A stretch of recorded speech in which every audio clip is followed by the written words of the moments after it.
Ndasubiye kubaha yambo mwese mugenda mudukurikirana kuri imbonesha kure yacu ya Iyakare TV, aho mudukurikirana muherereye mwese abari ngaho ku mugabane w'abanyamerika, mwese mudukurikira muherereye ku mugabane w'abanyaburaya, abari hirya n'ino ngaha mu gihugu cacu Burundi, mwese kaze fyonda subscribe niba ukoresha ururimi rw'icongereza canke wowe ukoresha ururimi rw'igifaransa, ufyonde sabone hama amakuru n'ibiganiro dutohoza bize bigushika ko umwanya ku mwanya.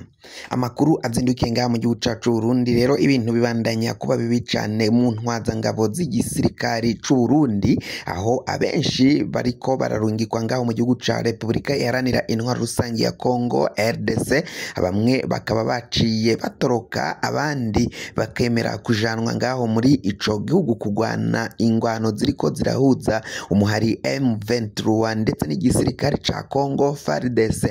Ivyo vyose rero biriko biragira ingaruka zikomakomeye cane ku gisirikare c'u Burundi, haba abarungitswe ngaho muri ico gihugu ca Kongo ndetse n'abandi bari ngaha mu gihugu c'u Burundi, kuko kugeza mangaya intwazangabo 9 zose zirafunzwe, zarahagaritswe, zagirizwa ko zanse kuja ngaho muri ico gihugu. Abandi basirikari 16 nabo baraciye batoroka babugwa irengero.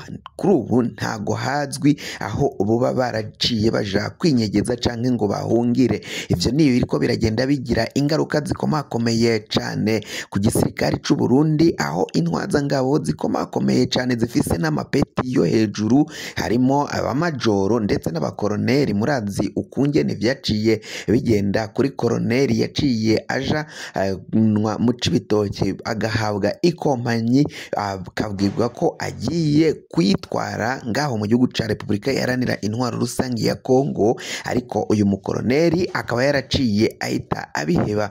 Aho mukoroneri akaba yaraciye akura inkoho yo mu bwoko bwa pistoli mu mufuka kaba yari afise, aca ayiha abamutwara bari baciye bamubwira ko agiye kuramutswa izo ngabo akazirongora ngaho mu gihugu ca Kongo. Yahise akuramo iyo nkoho ndetse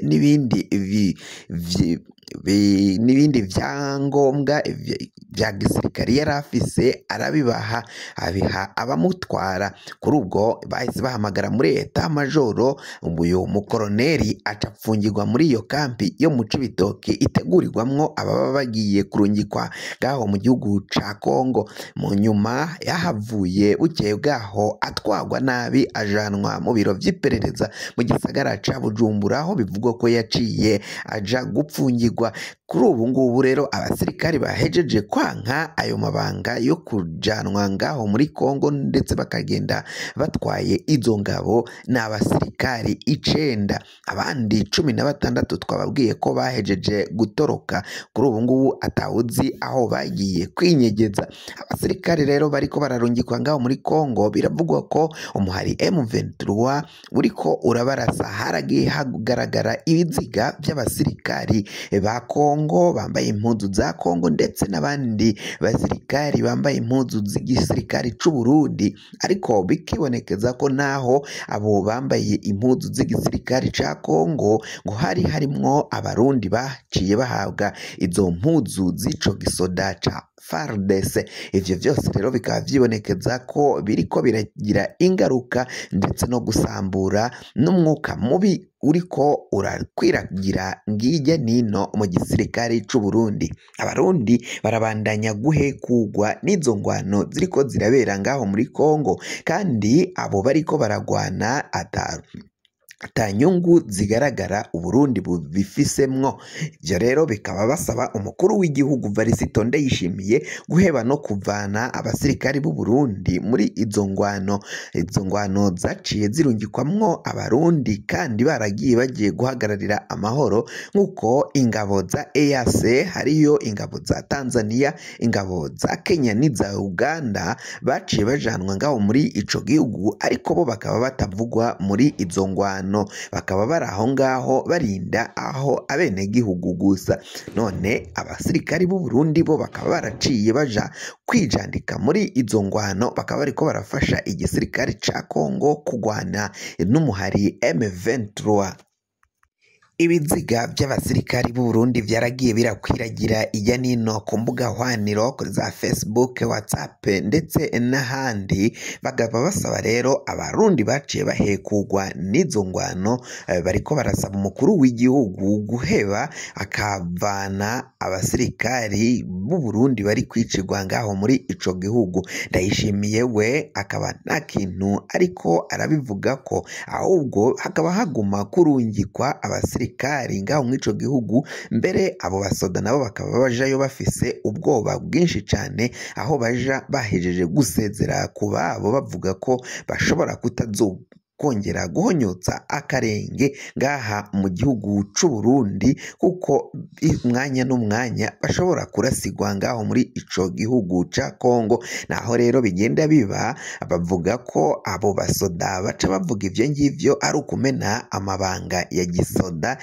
canke y'igisirikari c'u Burundi mu vyo bagenda bagiriza n'abo bapfunzwe bahagaritswe, akaba ari vyo bagenda bavuga ko aribo bavuga ko abasoda b'u Burundi bariko bararasigwa ngaho muri ico gihugu ca Repubulika iharanira intwaro rusangi ya Kongo. Bakaba basaba rero ko buri umwe wese mu gisoda c'u Burundi agomba kugumya ibanga bika ntarishire hanze, agomba kuja gutabarira igihugu. Hakibazwa inyungu Burundi buzokungukira canke buzokura ngaho muri izo ngwano z'umuhari wa M23 ndetse n'igisirikari ca Kongo, mu gihe abana b'u Burundi bariko bararasigwa, Uburundi buriko burahekugwa n'abakabaye bazobuteza imbere bakagwanira igihugu bakagikingira, batari ukuja kurasigwa ngaho muri ico gihugu ca Kongo bazira ubusa, bazira kamama. Ivyo vyose rero ni biriko biragenda vyivugwa n'abanyagihugu b'u Burundi, cane cane abafise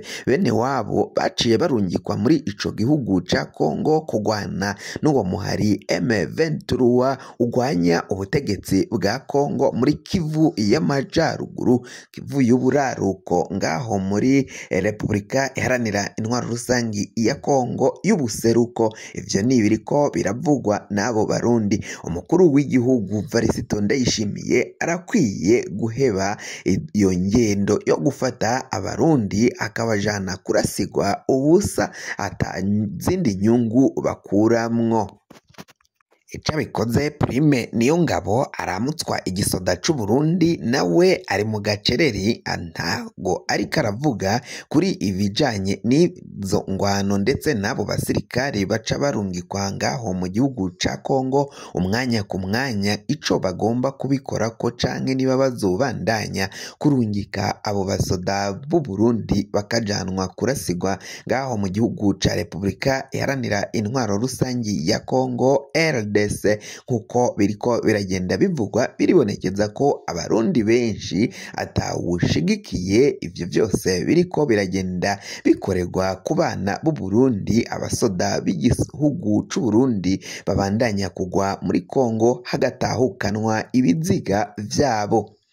Kugira ngo amakuru mwene nkaya aze aragushikira, wafyonda subscribe niba ukoresha ururimi rw'icongereza canke uwo bukoresha ururimi rw'igifaransa ugafyonda sabone. Amakuru n'ibiganiro dutohoza bikazoja biragushikira umwanya ku mwanya.